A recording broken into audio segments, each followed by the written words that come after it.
Salut fidèles auditeurs de la radio Assis Conco Béni, il est bon moment pour nous de vous informer.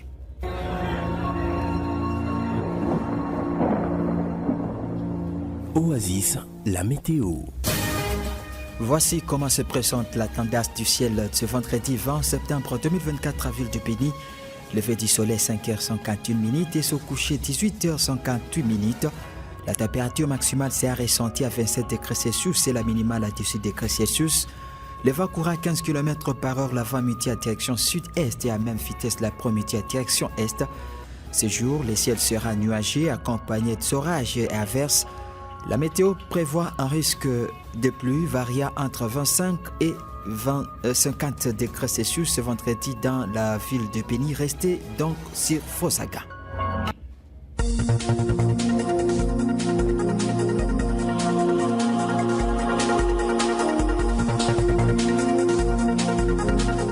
Au sommaire de cette édition du journal, un enseignant a été blessé par balle au quartier Mambango à Ville de Béni la nuit de mercredi au jeudi 19 septembre 2024.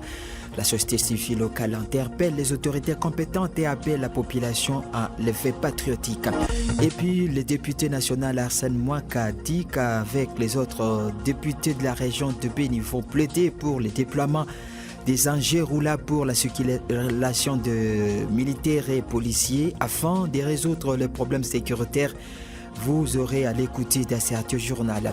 Une personne tuée, 4 maisons d'habitation sont tuées. Biladine en Kirchon des Compata Def dans l'agglomération des Caleverio située dans la chefferie de Babila Babompi, à territoire de Mambasa-Nitouri. Le fait s'est déroulé la nuit du mercredi au jeudi 19 septembre. Nous affairons le point tout à l'heure dans cette édition du journal. Alors que Espoir Actuaire nous met en onde, je suis Justin Palou, compagnie à la présentation. Jeune, ton avenir est plein d'espoir. Mais une seconde de plaisir sexuel peut le gâcher à jamais. Sois sage. Un jeune homme enseignant de profession a été blessé par balle dans la cellule Mangote 1 du quartier Mambango à Ville de Béni. Les faits remontent la nuit de mercredi 18 au jeudi 19 septembre 2024. Les auteurs de cet acte seraient des présumés bandits qui ont inquiété notamment les habitants de cette cellule, affirme Presse Moutinga, président de la société civile de Mambango. Ces assaillants ont emporté plusieurs biens de la population et une somme importante d'argent lors de leur opération. La société civile appelle la population à demeurer très vigilante. Presse Moutinga est ici au micro de Jerez Kassongo. À partir de 23h, la population a été stressée par des crépitements de balles dans le quartier Mambango, à celui de Mangote 1, où il y a eu 5 ménages qui ont été visités par ce bandit. Là, il y a eu le professeur commandant Raphaël qui a été hanté par balle au niveau de la cuisse. Il y a eu aussi une personne blessée par machette, d'autres biens de valeur, entre autres les ordinateurs, le powerbank, les modems, les téléphones, l'argent non encore comptabilisés qui ont été emportés par ce même bandit. Nous sommes en train de se poser la question, est-ce que réellement ce agent de l'ordre sont en train de voir la situation qui se passe dans notre quartier Mambango. Dans une semaine, nous avons 2 à 3 cas de bandits qui font le cambriolage. Nous demandons aux autorités de voir dans la mesure du possible comment sécuriser la population et leurs biens. Puisque l'urgence chez nous c'est la sécurité. Nous n'allons pas attendre que ces bandits nous parviennent. Peut-être nous pouvons seulement voir aussi est-ce qu'il y a aussi des moyens préventifs que nous devons mettre en marche. Nous avons des sifflets, de bidons, l'éveil de la conscience qui est aussi notre chance qui est très importante. Nous demandons à la population du quartier Mambango d'être vigilante. Pendant ce temps, les députés nationaux Arsène Mouaka Bouengue Bombale demandent au maire de la ville et les 4 bourgmestres de bien assurer la sécurité de la population comme cela est dans leur compétences. L'élu de la ville de Béni s'est exprimé ce jeudi 19 septembre, quelques jours après la rentrée parlementaire de septembre.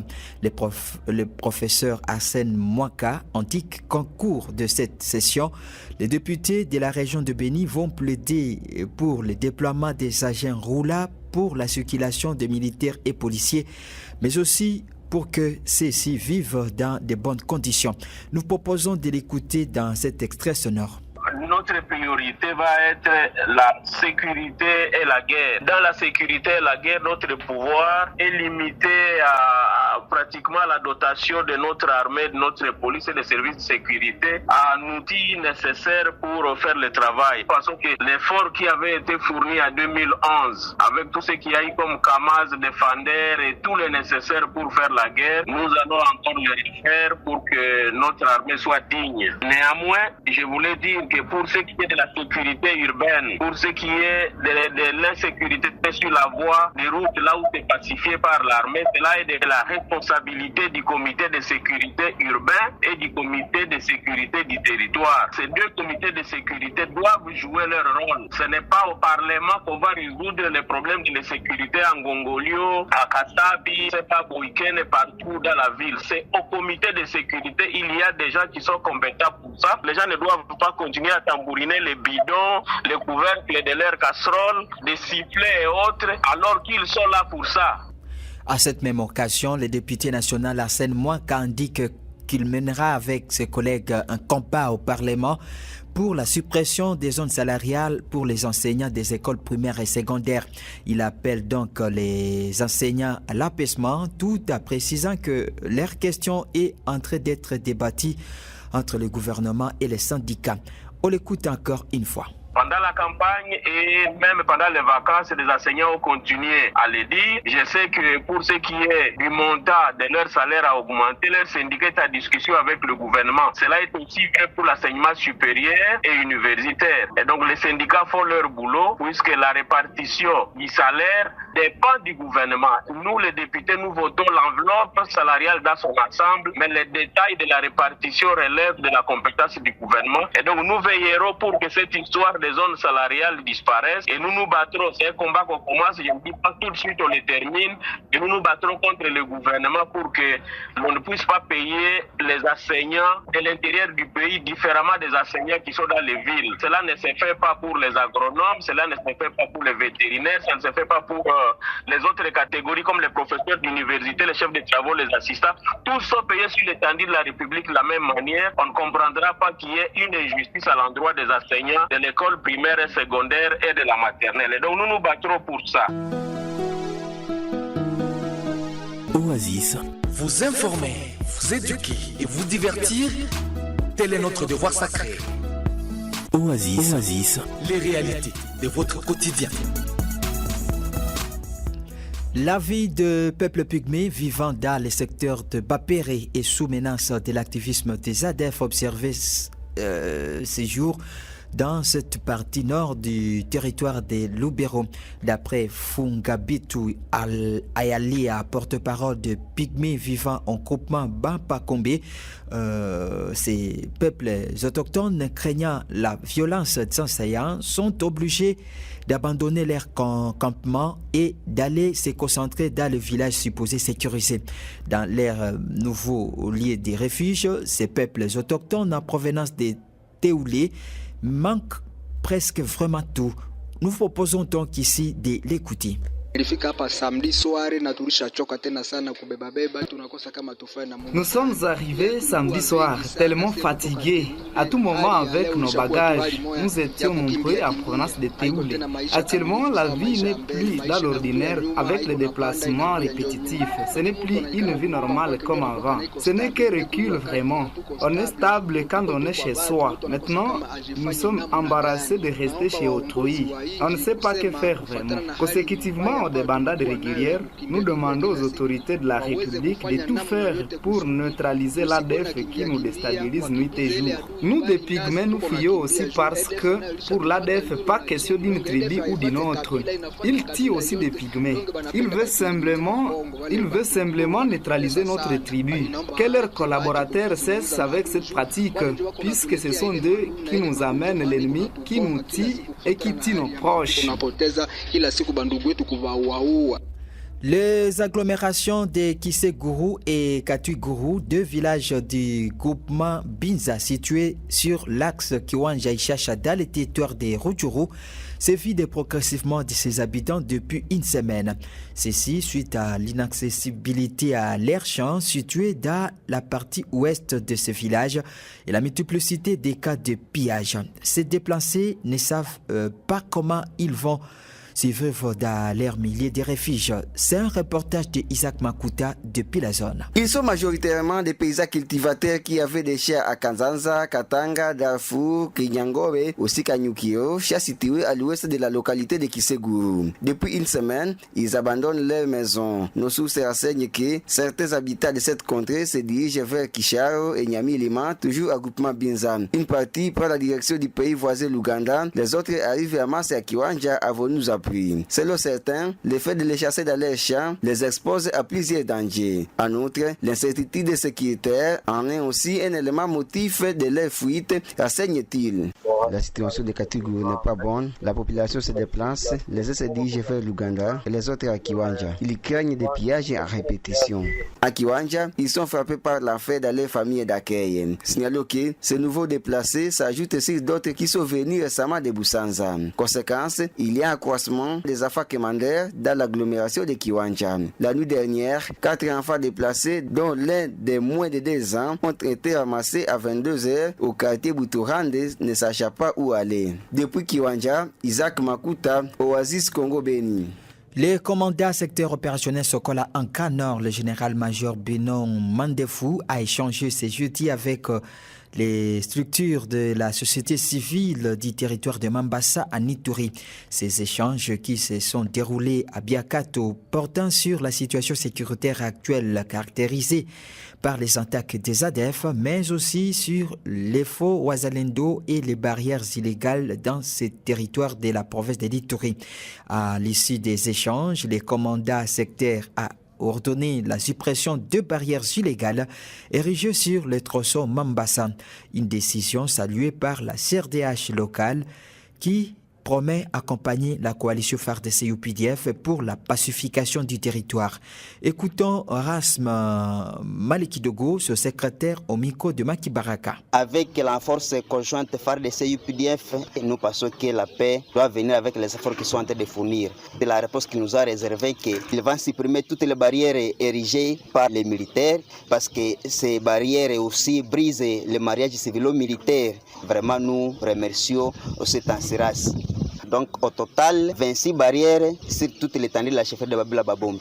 Nous sommes en train de déplorer vraiment cette migration des soi-disant Ouazalènes. Ils sont en train de venir massivement dans notre zone alors qu'ils ne nous aident absolument à rien.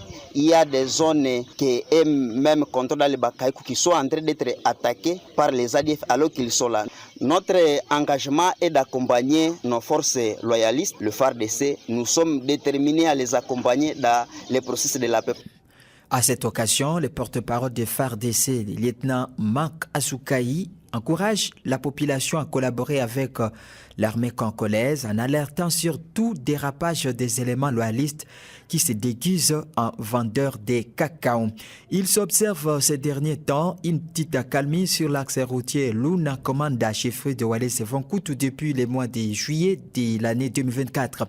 Cette affirmation a été faite ce jeudi par Léo Oundemutaou Mouzaleke, président de la société civile locale.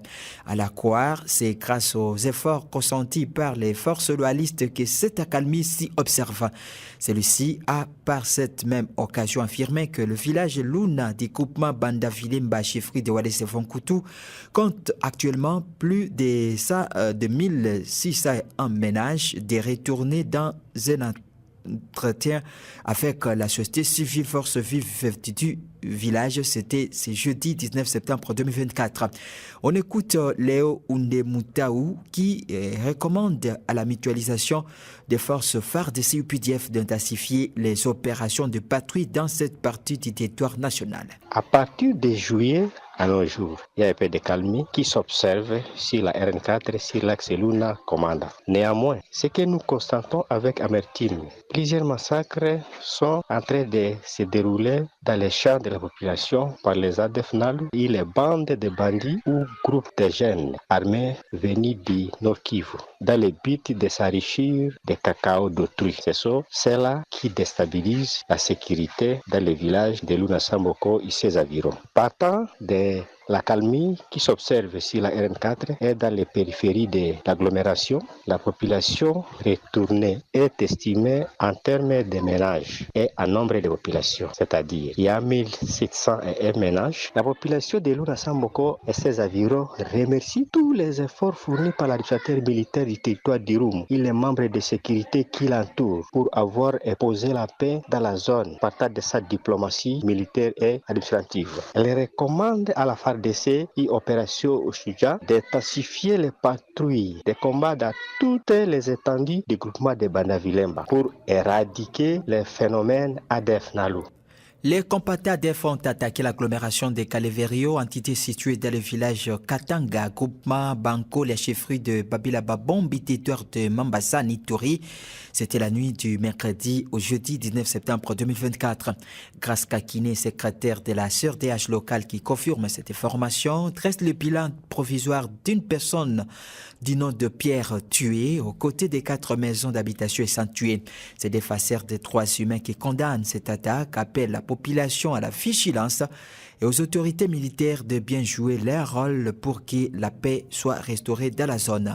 On écoute Kraskakine dans cet extrait sonore choisi par Farah Chakatou. Il y a eu encore une incursion des rebelles ADF à Kaleverio, entité située dans le village Katanga, à groupement Bangol, la chefferie de Babila Babombi dans le territoire de Mambas. Et comme bilan provisoire fait au moins d'une personne du nom de Pierre qui a été égorgée par les sanguinaires ADF, 4 maisons aussi incendiées par ces mêmes belligérants. Et nous appelons la population d'aimerait toujours être vigilante et de dénoncer tout mouvement suspect. Et à notre armée, nous les appelons de continuer de faire les patrouilles de combat, surtout les coalitions FARDC UPDF, de continuer de traquer ces ADF. Et ces ADF circulent librement toujours dans le groupement Bangol, la chefferie de Babila Babombi. Et nous appelons la population de quitter la brousse. La population qui continue à rester dans la brousse, nous les appelons de quitter la brousse car l'ennemi circule toujours dans cette partie du groupement Bangol, surtout à l'ouest. Et l'est du groupement Bangol est toujours menacé par ces ADF.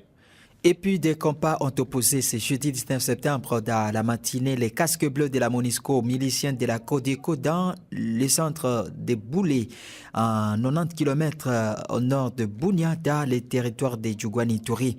Selon les sources locales, ces miliciens auraient attaqué les civils dans les camps de déplacés de Lala et la plaine de Savo après avoir tué un civil qui se rendait au champ en clé.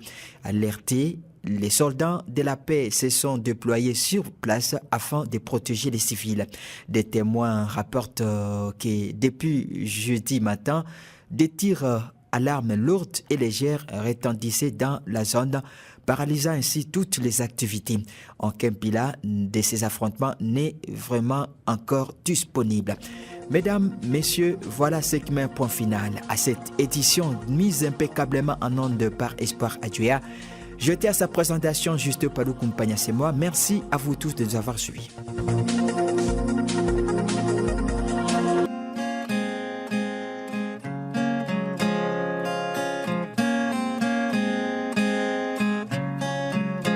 Les revendications chroniques face aux dirigeants sourds, c'est ce qui se passe au royaume de là-bas où nous sommes à plein pèlerinage. Les revendications dont il est question sont celles des éducateurs qui s'adressent aux gouvernants. Les gouvernants, dont plusieurs membres sont sans audition lucide. Autrement dit, c'est longuement et vainement que les éducateurs de carrière tentent de crier et revendiquer. C'est d'ailleurs devenu une chanson de Laurent à chaque rentrée de classe. Pendant bientôt 15 ans, l'on annonce les boycotts de la rentrée des classes au motif qu'il faut revoir à la hausse la prime. Mais rien ne change. Même lorsque l'on semble ajouter quelque chose à la dite prime, c'est trop vite englouti par les taux d'échange. Et donc, 15 ans durant, aucun éducateur n'a atteint 200 € de salaire, en dépit des multiples revendications à chaque début de l'année scolaire. C'est du ping-pong, un véritable dialogue des sourds. Les dirigeants du royaume de là-bas sont sourds, mais ne sont pas muets. Ils savent parler à temps et à contre-temps. Ceux qui réclament et même sont conscients qu'ils ne seront nullement compris. Les parents et les apprenants sont habitués à ce système d'une rentrée de classe sous tension et sans cohérence. Les petits pèlerins a cependant constaté qu'aucun enfant des dirigeants n'est inscrit dans les écoles officielles. Veut dire, la grève est une affaire des bas peuples qui ne sont nullement à mesure de mettre leurs enfants au sein des écoles luxueuses privées, d'où un certain nombre de questionnements. Qui profite réellement de la fameuse grève au royaume de là-bas? Quels sont les résultats attendus de la grève? Et quels sont les résultats atteints? Les résultats sont-ils proportionnels aux attentes? Qui a sont victimes? Nous l'avons déjà dit un jour, le système éducationnel au royaume de là-bas est devenu obsolète. On sauve l'année au lieu de sauver l'éducation elle-même.